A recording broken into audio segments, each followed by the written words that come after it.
every time we put an episode out, we get leads. Yes. So I don't post on my own social media. I'm the bottleneck. I'm the problem. Yes. It's me. But when it comes to a business, it's always a system problem, not a person problem. Having financial independence is really important to me because I went through a time where that was used against me. I think of a business founder more as the captain of the ship. You're not going below deck shoveling coal into the engine. You're up looking for the icebergs. I want to build dreams. I want to uplift voices, so systems. I don't even know where to start. At some point, I've just got to decide what future do I want for me and just lock in and get it done. I'm Laurie Stirling. I am a business exit strategist and I'm here today on Nurture Your Zest. Hi and welcome to Nurture Your Zest. I'm your host, Ashleigh King, and I will bring you a wealth of interesting people with fascinating ideas across the tech industries, the creative industries, and also uplifting stories of courage and hope. We all go through prickly situations in life. I believe that through courage, creativity, and curiosity, you can find inspiration to nurture your zest. That thing that gets you up and out of bed every morning, the thing that lifts you up and lights up your day. So join me in the studio and let's see who we have in the hot seat today. Hello and welcome to Nurture Your Zest. Today I'm joined by the wonderful Laurie Stirling, who I'm so excited to bring to your attention and to share with you. So welcome, Laurie. Thanks for having me. Yeah, so I'm so excited to have you here. Now, you've just introduced yourself as a business exit strategist. Yes. And that's really funny because I always talk about you as like an operations genie or a specialist, or for me, someone who has a completely different skill set that I'm just so inspired by and I just think is incredible. I've never referred to you as that way, as an exit specialist. Is that a new title that you're trying out? No, not exactly. It's actually an old title that I'm like falling back into. So Okay. I've been a business exit strategist for probably about 18 months. Okay. But then I sort of realized that half of my audience are just interested in the growth aspect. And then half of my audience are interested in building a business that can run itself. So it's sort of combining the both of those. But yeah, I have different services for if you're interested in exiting your business in the next year or two versus if you're looking to grow a business that can run without you or run without being dependent on you. That's interesting. And I suppose they're two very different needs, Yes. very different customer groups, Yes. and they're very different pricing eligibilities, Yes. in terms of who can afford what at what point in their business journey. So that's really interesting. Well, I'm so excited to have you today. I'm a fan of yours, as you know. We're friends, business friends. I've been to your fantastic boardroom event. Yes. So, which I've been to twice, and that's really great for anyone listening. And we'll put the links in the show notes. Thank you. So that was just a fantastic opportunity to get in the room with different businesses and get different perspectives on things. So many things I'm still thinking about that I learned. Oh, wow. Yeah. Brilliant.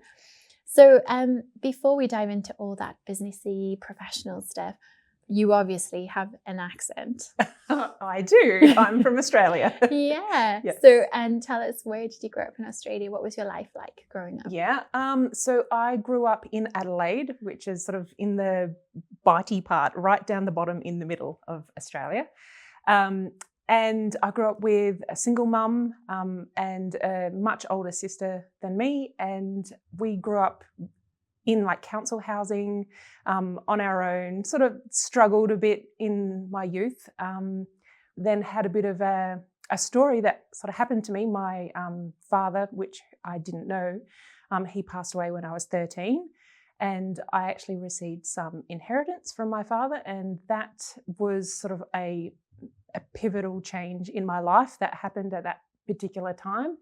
And I didn't get access to the money until I was over 21, but having that money, like knowing in a trust ready for me when I became an adult, felt like a financial freedom that was available to me that was so rare to so many other people. And that sort of spurred my interest in financial stability and entrepreneurship really from such a young age. And that was, one of those pivotal things that happened to me. So I met my husband when I was 19 years old. And one of the first things I asked him was, what do you do for work? And he's like, oh, I'm a graphic designer, which he wasn't. He was in pre-press. But he was trying to impress me. So he was a graphic designer. And my first thought was, yeah, I can make us rich with that. Like, I'd already knew I liked him. And I knew, he had the sort of, like, whether he was interested or not, we were going to have a business together. And that was my dream right from that young age. And so he didn't know it, but we went on this journey together of starting our first business when we were 21 years old.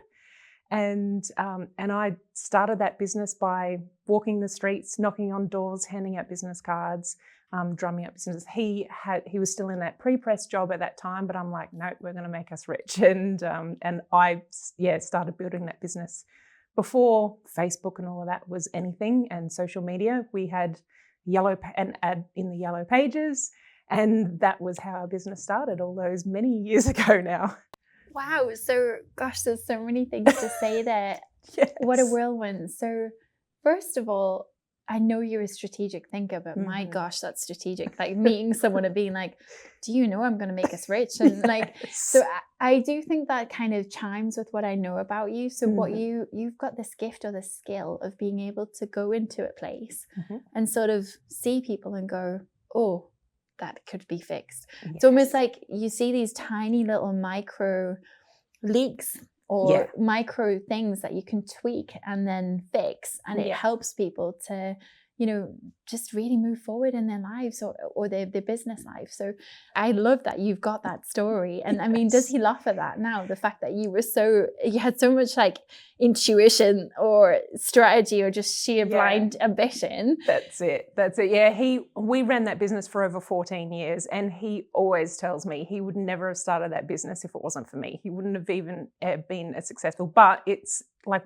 our paths have changed since, like we've moved from Australia to the UK, and he now works for a tech startup, a San Francisco tech startup. But that background that he was given as a generalist, as an entrepreneur, put him onto a path that he never knew that he could be on. So like leaps and bounds for both of us in our journey. Yeah. That's amazing. I'm also really honored that you shared that story about your father. I had no idea that you'd been through so much and all of that in your journey.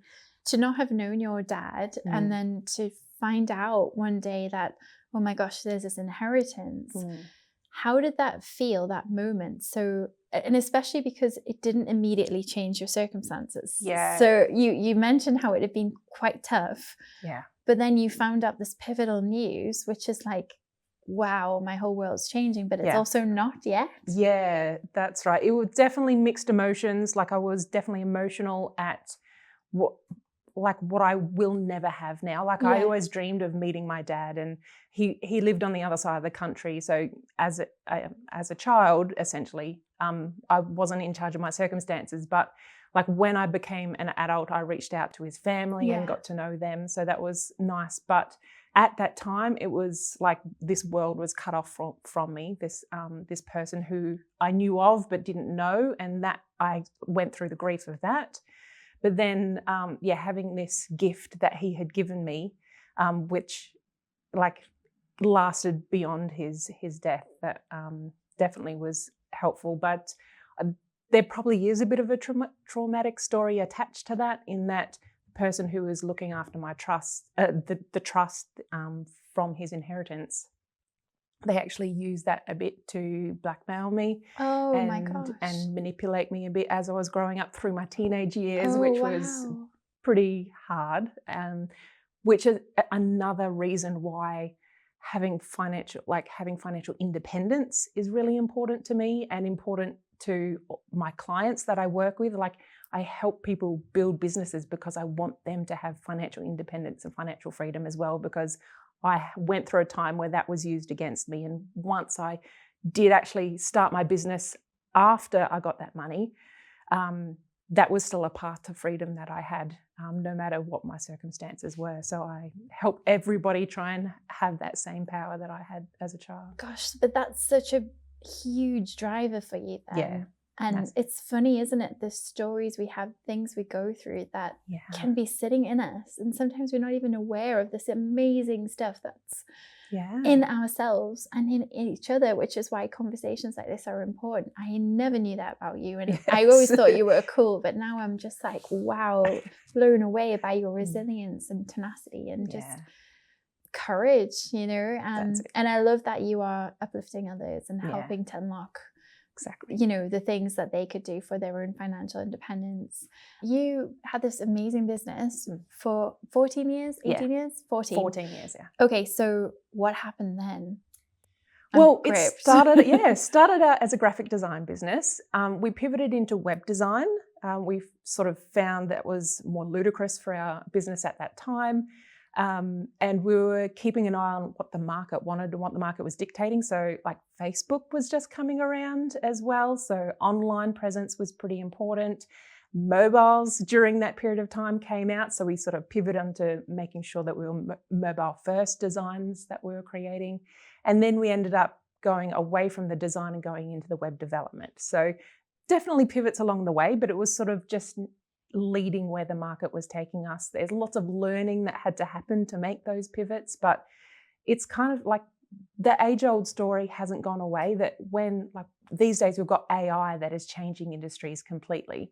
There've always been technology interruptions for a very long time. And so staying ahead of those interruptions and making sure you know what is going on in the market and what your competitors are doing and staying ahead of the technology that's available to you, I think is important no matter what sort of business that you own. And so making those pivots was just naturally following where that technology was taking us. So yeah, it was good. Wow. So, I mean, you talk about technology there. You're right. There's always been these pattern interruptions, but then you have an Australian like Daniel Priestley laying it out, explaining the very huge shift that's happening at the moment. It is likened to the, you know, industrial revolution. Like it's such a big shift that we're going through with AI and the way things are at the moment with the creator economy and things like this.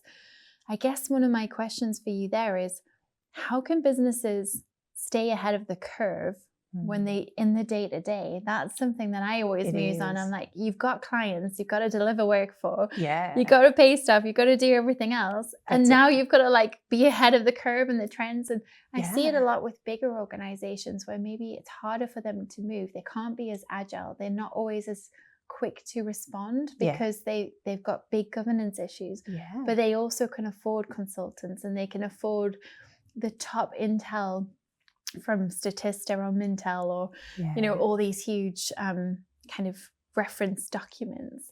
But when you're smaller, you are more agile, but you also don't have the same resources. Yes. So how are you seeing that?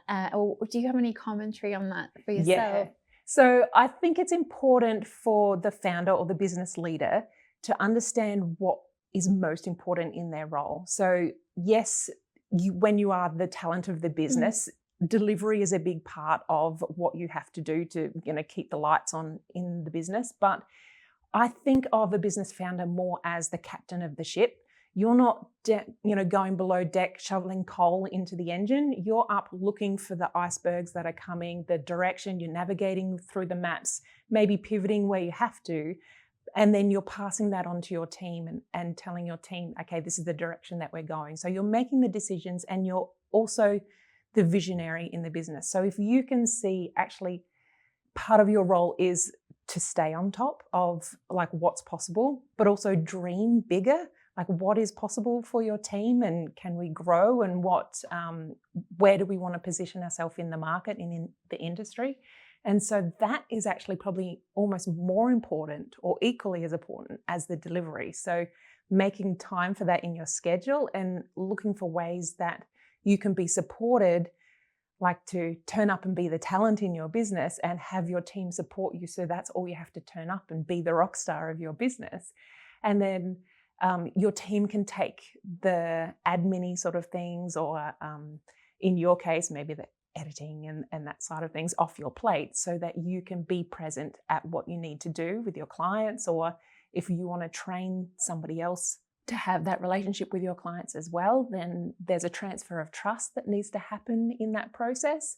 And then you can sort of step up into that bigger next level. What does that look like, that next stage of you representing that business and being the key person that's going to make those decisions and keep that vision going. So I love what you've just said there. I love the analogy of the ship. Oh, yeah. That was very visual and it took me on a journey. Great. Are you a very visual person, would you say? Do you speak in a lot of kind of metaphors or? Definitely, yeah, that helps. A big part of what I do is helping extract IP from the business owners' heads and to be able to pass that on to the team. So yeah, creating metaphors and analogies is a huge part that helps for sure. I think that's such a powerful skill because I feel like that at the moment. I just feel like sometimes there's just so much going on and it's like, how do you even start to even dream of getting it out of your head?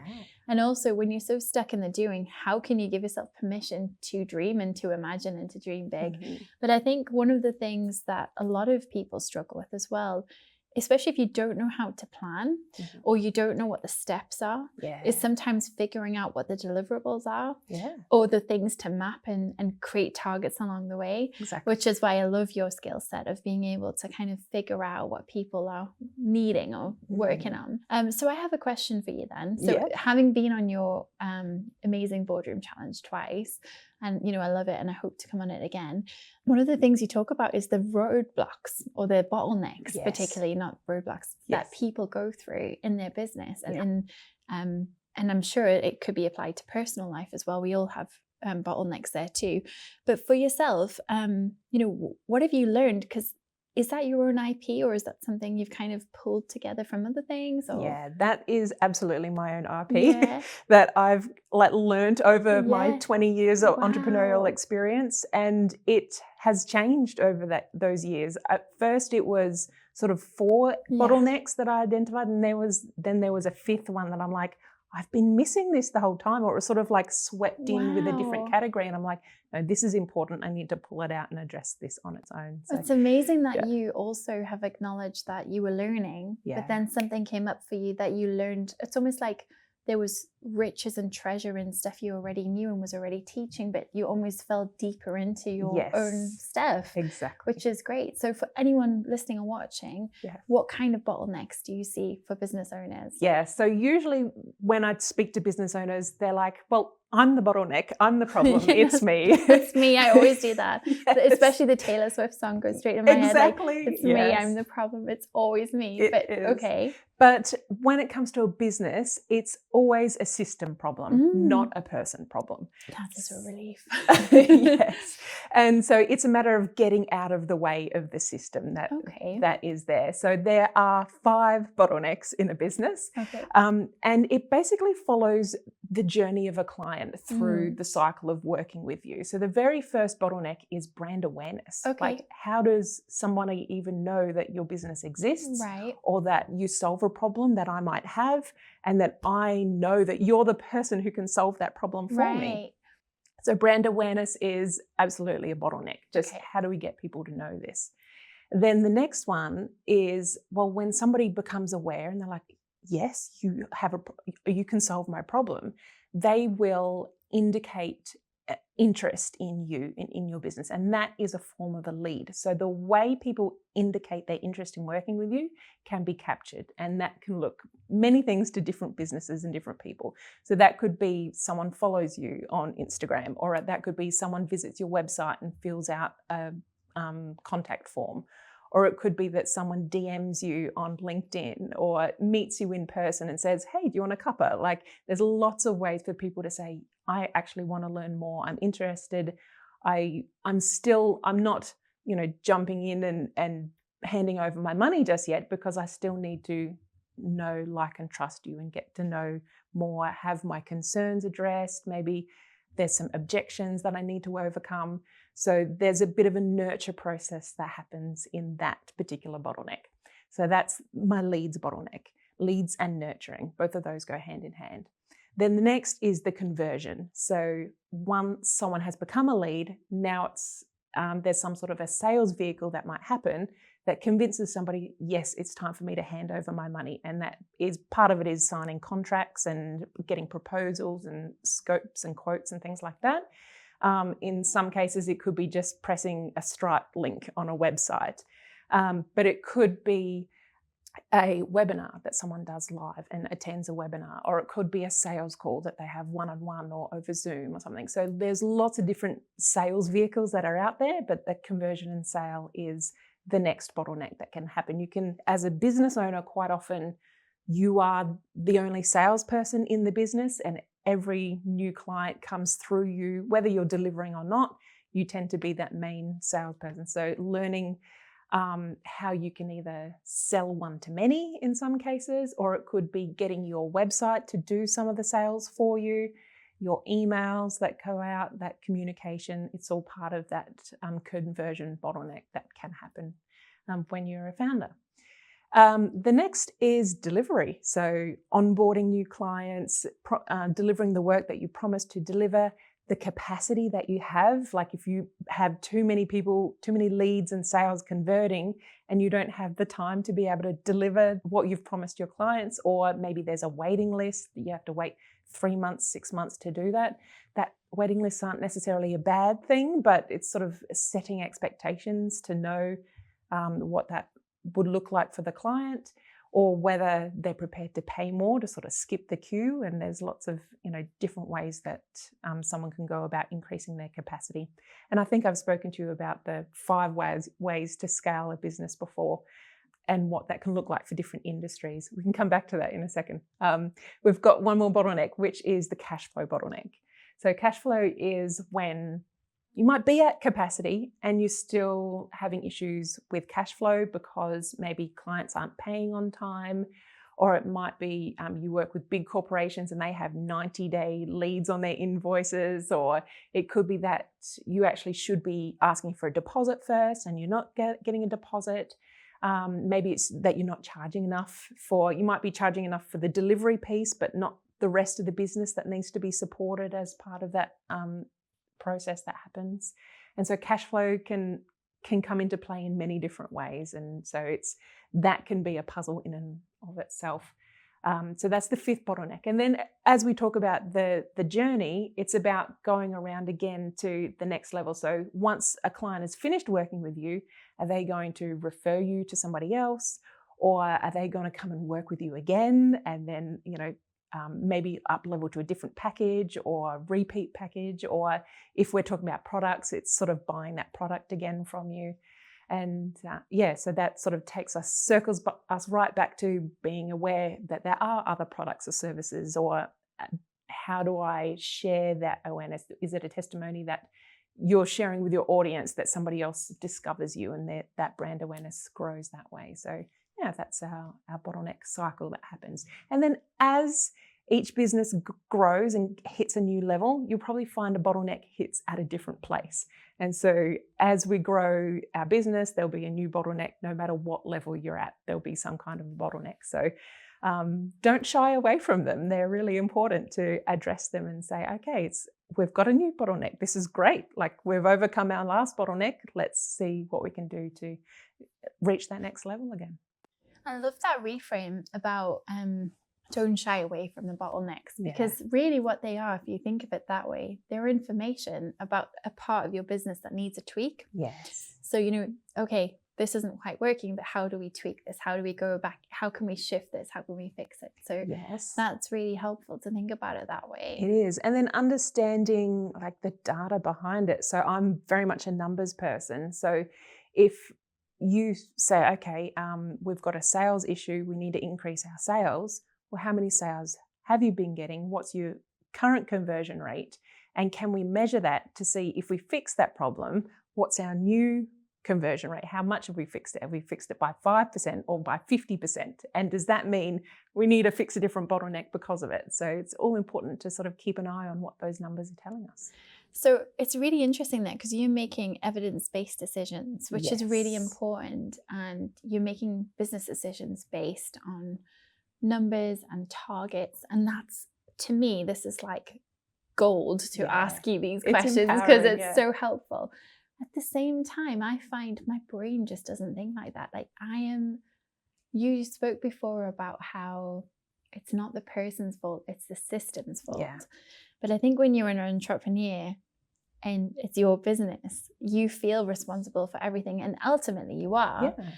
So if there is no system, or if the system's not very good, but you've designed the system, or not intentionally, there just is no system, but you don't know how to design it. Or you've grown out of the system. And I think so that's really interesting to me, that you kind of like that you said that about it's not the person, it's the system. But also it struck me earlier when you were saying that, I was thinking like you build systems, but for me, I almost like, I want to build dreams, I want to uplift voices, I want to uplift stories. So systems, I don't even know where to start, and like I'm so lost with it all.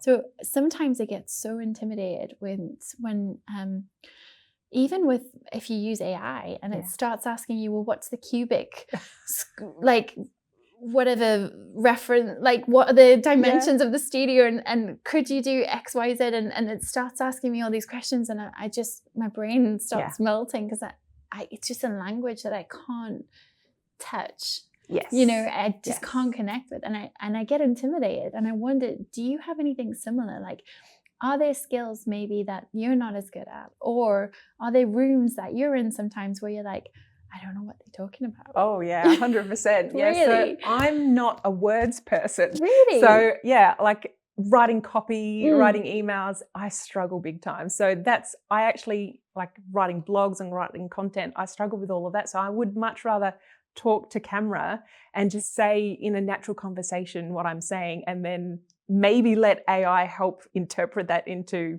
words that are readable. But before that, I would outsource my copywriting. It was really a struggle for me, because I think I have, not necessarily that I'm a numbers person, not a words person, but it's actually that I just haven't exercised that part of my brain enough. So I've leaned into the numbers because that's what I'm good at, but I could exercise the words part of my brain and lean into that more, but I've just chosen not to, and that's fine. And I think you'll find as entrepreneurs, all entrepreneurs will have strengths and weaknesses, and the key is finding a team that can balance your strengths and weaknesses and sort of be a bit of a yin to your yang. And we don't need to hire another you. We probably need the opposite of you, but just totally different. Well. I do not need another version of me. Exactly. I need someone to empower me to do fun stuff so that they do the stuff. Yeah, I'm not sure if the world would cope if there were two of me, but it's really refreshing to hear that there's things that you struggle with, because I didn't know about you, and I wonder maybe perhaps if you were outsourcing your copy or things like that, maybe you might write things in ways that are simpler to understand, because maybe so we find this a lot, you know, and I'm curious about your thoughts on this. You know, we talk about writing to your ideal client persona, and there's a lot of work about getting your ideal customer, and sometimes you can know those people, but what I've come to find in entrepreneurship is, after running a business for 5 years, sometimes the people I think are my ideal persona are not actually the people that pay my bills. So they're actually an ideal customer group that I want to help, and that I want to support, but I need to do that in a different way, or perhaps in a way that I haven't invented yet. And I wonder about your thoughts on customer personas, because people talk about it a lot. What do you see from a numbers perspective when it comes to personas? So this is actually part of what I would call the leads and the nurture area in like bottleneck in your business, because you can have done all the work to build your brand awareness and build an audience, and then realize that the customer that you have picked is not the same as the audience that you have. So you can create a product and you put it out there to your audience and you get crickets because you're speaking to the wrong audience, or you're not providing the right product for that audience that you have. So either you need to find the right room, like maybe you're speaking in the wrong room, or you need to actually go out and do some market research and talk to the audience that you have and find out, well, what are your struggles? What can I help you with? And then maybe create a product using your strengths that helps that audience instead. So that might be, if it's like a startup businesses that can't afford a lot of money, they might have more time. And so it's more like you would teach them a done with you, like a do-it-yourself version of what you can do, and still provide that same service, but in a group format or one-to-many or in a course or something that can still address the needs, that the problem that you're helping to solve.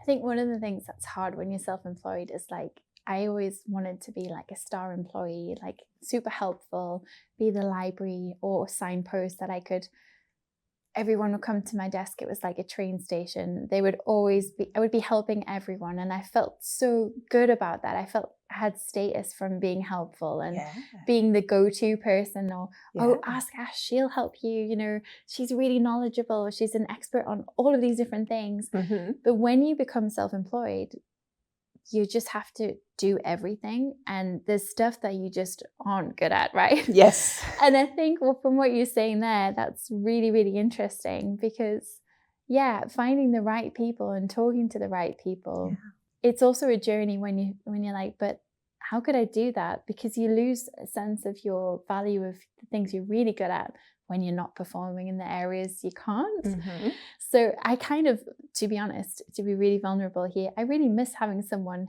to tell me what to do. You know, it's quite, and I wonder if lots of self-employed people or leaders of organizations, so even in organizations, you know, once people are the CEO or chief execs, or when people are stepping up to the C-suite, I wonder if you find a lot of people start to think, they don't have a boss necessarily telling them what to do. They have to lead and they have to set direction and set an example. And it's quite a different shift, isn't it? To kind of set the strategy. Yeah, there's a massive mindset comes into play here, because as a business founder, you usually start the business by wearing lots of different hats, and that's important. And we tend to like wear all these hats with pride. Like we had to learn this along the way, and usually learn the hard way. And we're like, look at all the hats that I've learned to wear. Isn't this great? Like things are going well. But at some point, you need to start taking those hats back off, because what happens is, as a business owner, we can start to become the superhero of the business, so that when something goes wrong, well, I'll swoop in and I'll fix it and I'll be the superhero. And you don't give that chance for your employees to actually help themselves as well. So a lot of times we will delegate a task, but we don't delegate the decisions that come with that task. So, and there's a reason for it. Like you're an entrepreneur, and therefore you're taking on the risk that comes with making the right or the wrong decision. If you ask your employee to make a decision for you, and they make the wrong decision, then are they going to lose money for the company? Are they going to lose their job? Are you going to tell them off? Or are you going to support them and uplift them and teach them? So it's important for them to know if it's safe to make decisions and make the wrong decisions. And are you going to help back them up or give them sort of guidelines that they can stick with? Like if a decision means that I have to spend less than £100, then just go ahead and do it. But if it's going to cost more than £100, then maybe let's talk about it together, and then we can decide that decision together and have it on record for the next person, so that they can also make that decision and not have to come back and consult you each time. But making that sort of safety net for your employees to be able to make decisions instead of having come back and ask you and give that risk back to you all the time because you're used to it. But it's encouraging them to take that risk that comes with the decision making when you delegate a task. Yeah, that's a really important point about delegating. And I mean, things really help, like standard operating procedures and stuff like this. One of the things that I find that I get frustrated at with myself is I always have about 50 different notebooks with my notes that are so important, and all of those different notebooks and SOPs, standard operating procedures, I have so many variations that have never been finished because I've moved on to something else. So I know you work with a lot of creatives, Laurie. How do you untangle that kind of chaos? Because I would love to know. So you only have to delegate a task once, essentially. But there are there's some certain points you want to make sure that you are delegating with that, because if you haven't delegated all of the information and they're still having to come back to you, or there's some passwords or permissions that they need that they're still coming back to you, you're making sure that you're delegating the whole picture. But also the person you're delegating to then owns the SOP and owns the procedure and the documentation that goes with that. So when you're delegating that to them, if there's something that needs to be updated, they own the outcome of that task. So therefore they own the SOP that goes with it. And it's their job to keep it updated. Whether they're the only person in the business for the next 5 years that's going to do that, it's still important, because let's say someone is away, their kids need them, and somebody else has to step into that role. We're all there to help support each other, and it happens vice versa. Like, if I expect you to step into my role, then I need to be able to step into your role occasionally. And so making sure that process is documented means it's simple, whether that's just a video, it doesn't have to be recording. There's apps out there that helps, like you can do the process and it records it for you along the way, all the steps, Scribe. That's that particular app if you're interested. Do you have like an affiliate link that we can put in the show notes? No. No, but yeah, there's things that we can do that can capture it along the way. So one of the tips I give is when you're thinking about employing someone, but you're not ready yet, and you're the person who's doing that task, record yourself the next time you have to do it and put it into a folder ready for onboarding when the person comes onto your team. It might not be for another 6 months, but that's one job you don't have to, they don't have to shadow you for and take time out of your day. They can go follow the recording and get it done without you. I love that. I used to have an A to Z in a past job in higher education, and I know staff still use it today. Oh, and it's like, I left like 6 years ago, wow. But it was just like, this is everything we do in this job. And it was just, I learned that actually quite early on, because once upon a time I was a legal secretary in a formal world. And I learned a really great tip, which is to have a notebook and write down everything, because that's how you just learn and you pick stuff up, and you never know when it can help other colleagues. Absolutely. And in that role, I needed to work with a lot of colleagues at senior levels where they just needed information quick, and I just had this document that I could be like, ta-da! Yes. But it's very different when you're then stepping into learning, such a different thing. So yeah, I mean, I've learned some great tips there, and I'm sure other people have too. I'd love to hear. So you ran that first business for 14 years, Yes. Then you stopped, and I'm guessing you exited. Yes. And now you're doing operations and exits. So can you tell us, how did you get from there to there? Yes, I can. So my first job before I started that business was in bookkeeping. So I was in finance for a few years. And that was part of my naivety into, I can start a business. I've done bookkeeping. I've totally got this. Very naive. So I've always had, like, finance has been a strength. I stumbled into bookkeeping.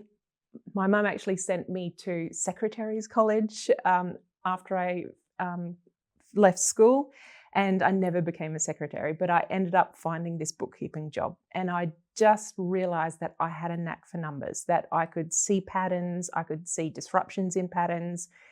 Numbers just made sense to me. They were puzzles to me. Like a bank reconciliation was fun. So naturally I took on like the financial role, the COO role inside that business.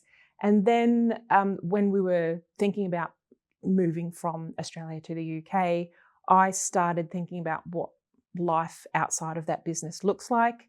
My kids had gone to school, and I had a lot more time on my hands. And so I'm like, well, what can I do that I can help people with, that I can, spend more of my time doing?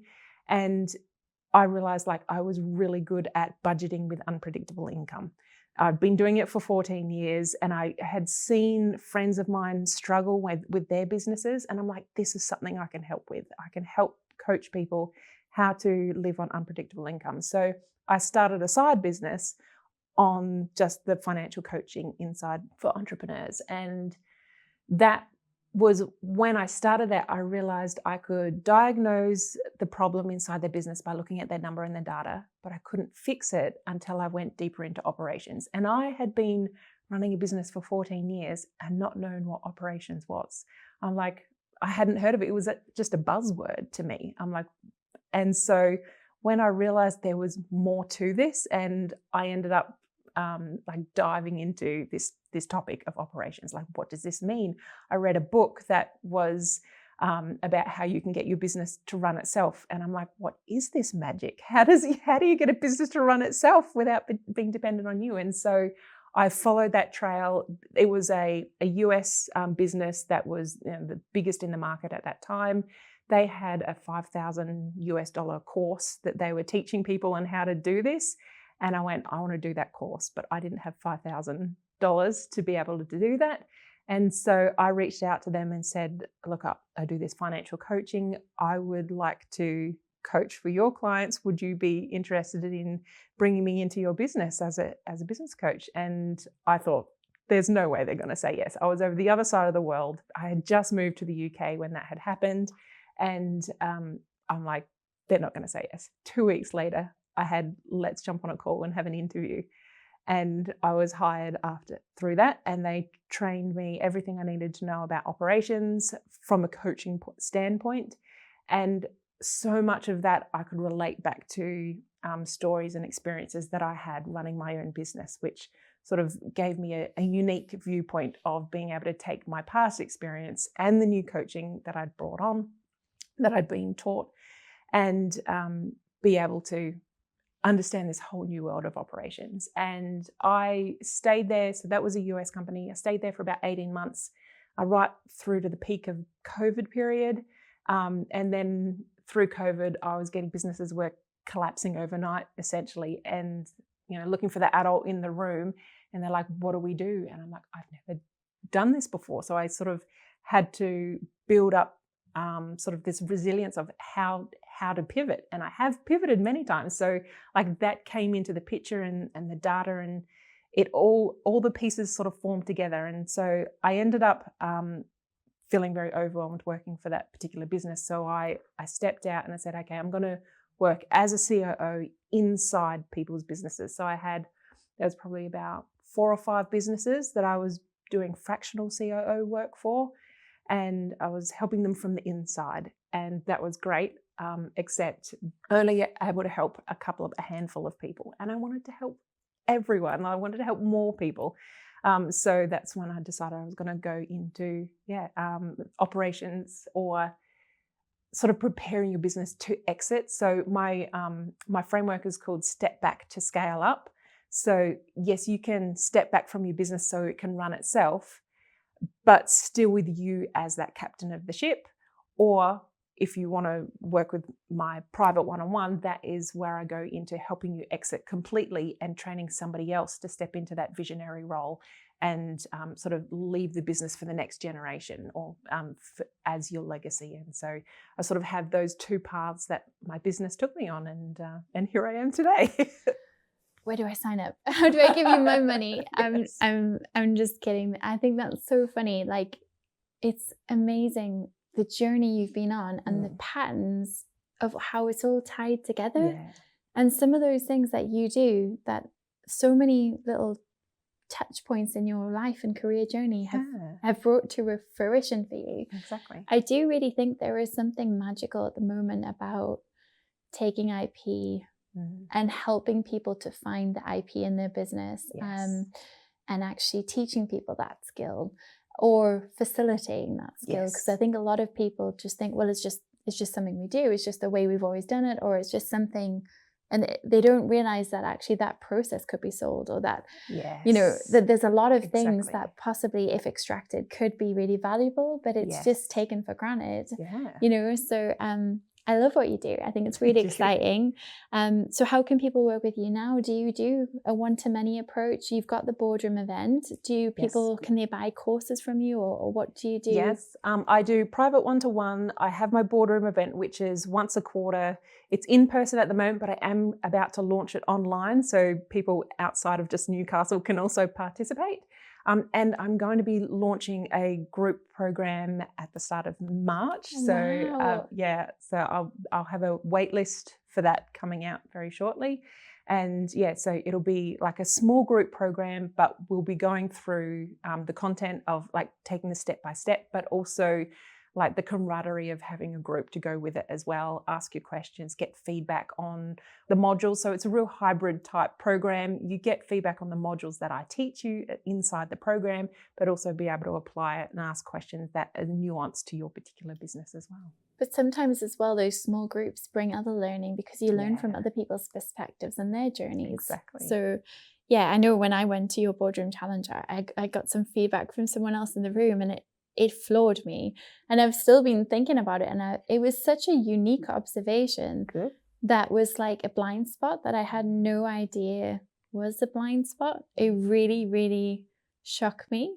Good. And I was like, wow, this is cool. So, yeah, I think sometimes the being in the room or even online, the value of being with a unique set of people who maybe don't think like you.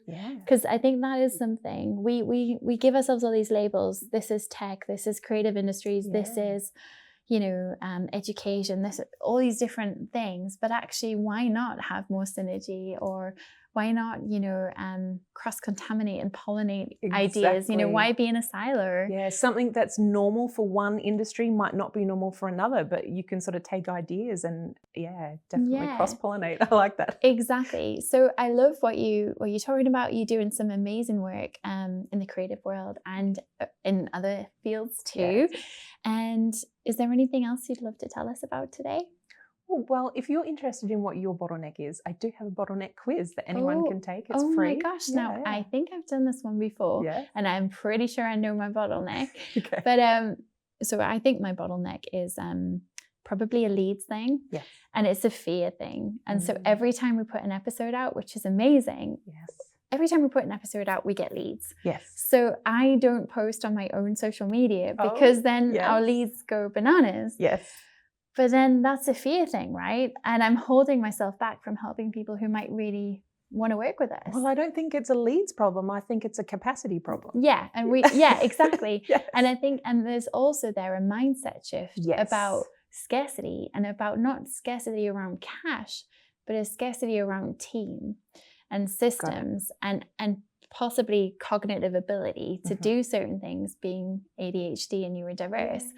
So I think that was a really cool quiz, actually. So for anyone listening and interested, can we just recap super fast the different bottlenecks? So we've got brand awareness, leads and nurture, sales and conversions, delivery and capacity, and cash flow.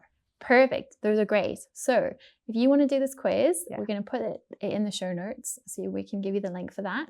Good. And that's an awesome freebie for anyone to try out. Yeah. Cool.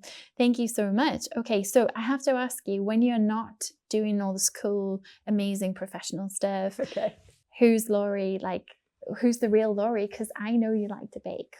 I do like to bake. I'm actually an artist as well. You're an artist? Yes. Right? I had no idea. Yeah, I'm an oil painting artist. So I have a whole different Instagram account with all of my paintings. So do you sell your paintings? I have sold 2 paintings. Holy moly. But I've got many that haven't sold yet. It's more at the moment, it's a hobby and I'm building up that skill. I would like to sell them, but I'm kind of building up my paintings, I guess, so that I can take it to a market one day. I think that's lovely though, to also have something for you to do that's yours, that's special, that's unique, and that you can express yourself so beautifully. That's so nice. Okay, so my next question and last question is what's your one word to nurture your zest? So what is the thing that helps to light you up and help you find your way when things are tricky? What would your one word to nurture your zest be? I'm going to pick one hyphened, technically 2 words. That's fine. We've had phrases. You go for it. I'm going to say it's going to be about locking in this year, because so many entrepreneurs can have ideas and know what they need to do in their business, but they don't take the action.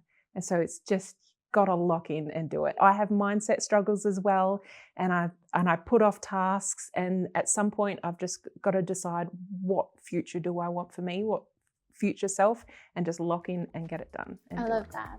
Well, here's to locking in. Thank you. Thank you so much for listening to Nurture Your Zest today. If you're feeling extra kind, it would mean so much to me if you could share this episode with your friends or family, or anyone who you think might feel inspired by this content. Liking, sharing, or interacting with our content is a great way to support us as content creators, and it helps us to bring interesting stories and more people to you. This podcast is a Flamingo Heights podcast studio production, and I've been your host, Ashleigh King. If you liked today's episode, follow the video on your screen now, or check out the link in your show notes to find similar content.